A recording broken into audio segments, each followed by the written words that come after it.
रतिया बलमुआ दिहले गारी तरकारी खातिन। रतिया बलमुआ दिहले गारी तरकारी खातिन। एक तो गारी दियल दूसरे दिहले मारी तरकारी खातिन। तीसरे ससुया ललकार तरकारी खातिन। रतिया बलमुआ दियल सिगारी तरकारी खातिन।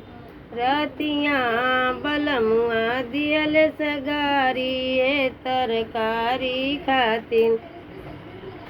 एक तो गारी दियल दूसरे दिहन मारी ललकारी दियनी। तीसरे ननदिया दिय ललकारी तरकारी बदे। रतिया बलमुआ दियन गारी तरकारी बदे।